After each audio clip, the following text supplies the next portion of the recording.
कैसे हैं आप सभी। उम्मीद करती हूँ बच्चों आप सभी बहुत अच्छे होंगे। चलिए बच्चों, आज हम सभी सॉल्व करेंगे हमारे सामाजिक विज्ञान की वर्कशीट नंबर बच्चों 3 है। दिनांक है 23 जुलाई 2021। बच्चों कक्षा 7 की मैं यहाँ बात कर रही हूँ।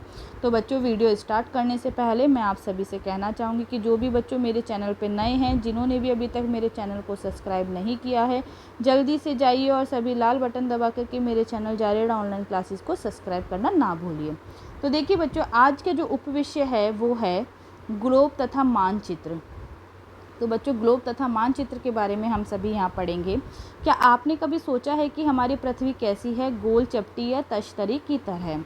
बच्चों, आप सभी को पता है हमारी जो पृथ्वी है वो किस तरह की होती है।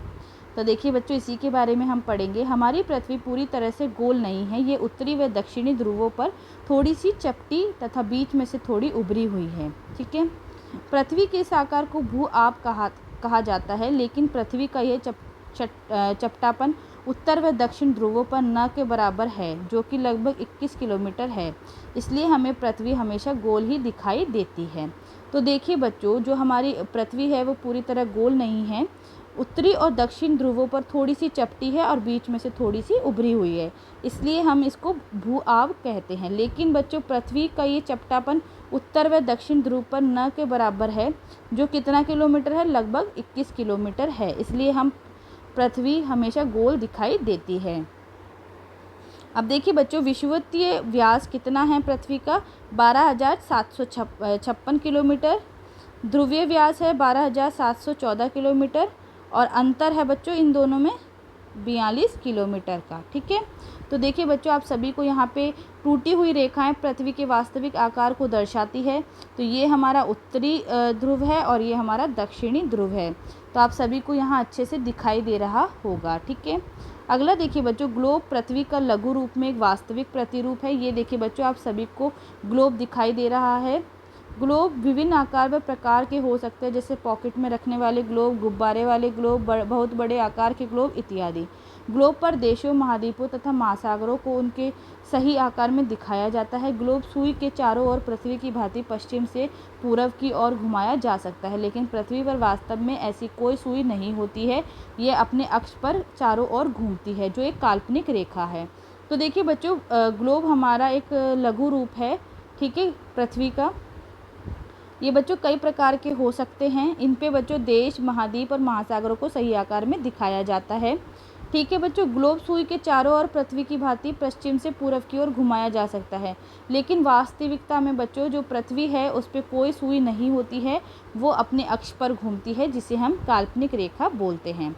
तो देखिए बच्चों, गतिविधि पहली हमें बोली गई है। एक ग्लोब को ध्यानपूर्वक देखिए, उसमें आपको क्या क्या दिखाई देता है उन्हें लिखिए।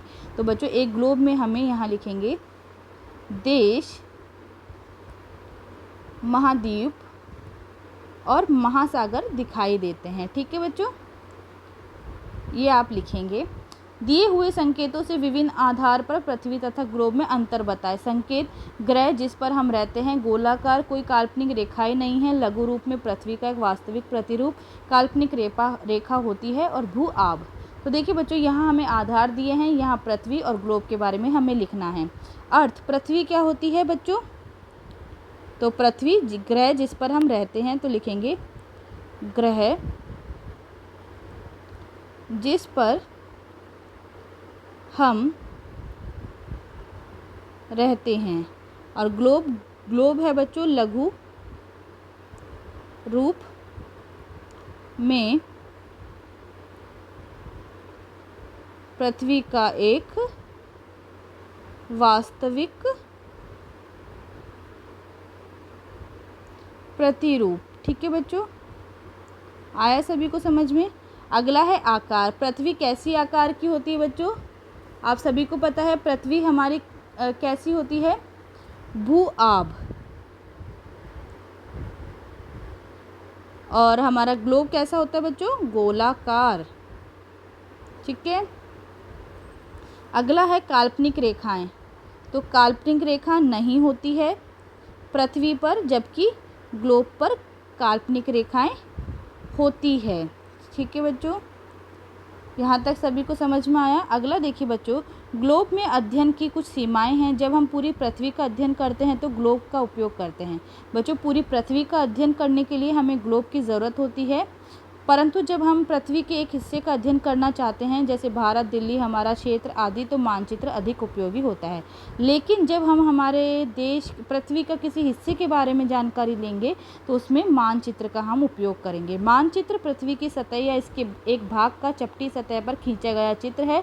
मानचित्र मुख्यतः 3 प्रकार के होते हैं: भौतिक, राजनीतिक और थीमेटिक। तो बच्चों, हमारे जो मैप होते हैं, मानचित्र होते हैं, वो 3 तरह के होते हैं: भौतिक होता है, राजनीतिक होता है, थीमेटिक होता है। अगला देखिए बच्चों, गतिविधि 2, ग्लोब तथा मानचित्र में समानताएं तथा अंतर बताइए। तो बच्चों देखिए, आप सभी को ग्लोब में और मानचित्र में क्या बताना है? डिफरेंस, अंतर और समानताएं बतानी है। तो देखिए बच्चों, मैं आप सभी के लिए यहाँ पे बताती हूँ। देखिए बच्चों, ग्लोब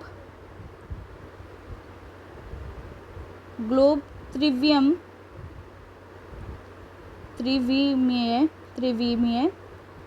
प्रदर्शन होता है, जबकि मानचित्र किसी प्रदेश का द्विविमीय प्रदर्शन है। ठीक है, ये बच्चों मैं आपको अंतर बता रही हूँ दोनों में, ध्यान दीजिएगा। दूसरा है बच्चों, मानचित्र किसी प्रदेश की भौतिक विशेषताओं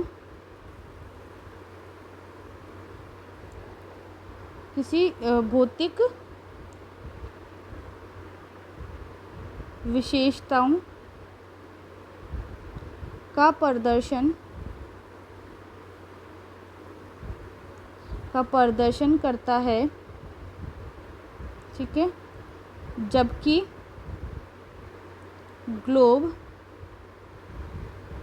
बिल्कुल पृथ्वी का डुप्लीकेट होता है। ठीक है, पृथ्वी का डुप्लीकेट होता है। तो देखिए बच्चों, यहाँ मैंने अंतर आप सभी को यहाँ पे बता दिए हैं। तो ध्यान दीजिएगा बच्चों, मेरे पास थोड़ा स्पेस नहीं था इसलिए मैंने इसका उत्तर यहाँ लिखा है। अब हम समानताएं बताएंगे। ठीक है, समानताएं बच्चों मैं यहाँ पे लिख रही हूँ। अब बच्चों देखिए, समानताएं क्या है? यह दूरियों, दिशाओं, क्षेत्रों आदि का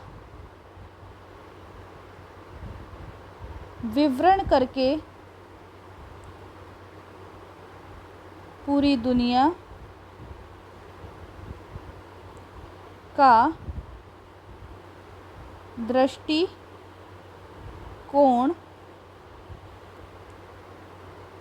प्रदान करता है।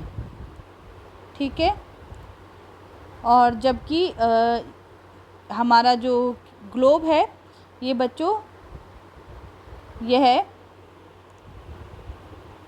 महाद्वीपों, महासागरों और देशों को उनके सटीक अवतार में दर्शाते हैं। ठीक है बच्चों, सभी को आया समझ में किस तरह से ये हमने सॉल्व किया है यहाँ पे? तो देखिए बच्चों, मैं आपके लिए एक बार फिर से यहाँ पे दोहरा देती हूँ। यहाँ बच्चों थोड़ा सा स्पेस कम है तो थोड़ा सा आपको ऐसा लग रहा होगा, लेकिन आप बच्चों वीडियो को सुनिए ध्यान से तो आपको आसानी से समझ में आ जाएगा। ठीक है, तो देखिए मैंने यहाँ उत्तर लिखा है, अंतर लिखा है ऊपर, और यहाँ मैंने समानताएं आपको दर्शाई है। तो देखिए बच्चों जो हमारा मानचित्र है वो यह दूरियाँ, दिशाओं, क्षेत्रों आदि का विवरण करके पूरी दुनिया का दृष्टिकोण प्रदान करता है, जहाँ की ग्लोब हमें महाद्वीप, महासागरों और देशों को उनके सटीक अवतार में दर्शाता है। तो इस तरह से बच्चों आप सभी वीडियो को ध्यान से देखें और अपनी वर्कशीट को सॉल्व करें। उम्मीद करती हूँ बच्चों आप सभी को मेरा वीडियो अच्छा लगा है, तो लाइक बटन दबा करके वीडियो को लाइक ज़रूर करें, ज़्यादा से ज़्यादा वीडियो को शेयर करें, साथ ही साथ नीचे दिए गए कमेंट बॉक्स में कमेंट ज़रूर करके बताएं कि आप सभी को मेरा वीडियो कैसा लगा। और जिन्होंने बच्चों चैनल सब्सक्राइब नहीं किया है प्लीज़ बच्चों जल्दी से जाइए और आप सभी मेरे चैनल को सब्सक्राइब करना ना भूलिए। आप सभी को बच्चों वीडियो देखने के लिए बहुत बहुत धन्यवाद।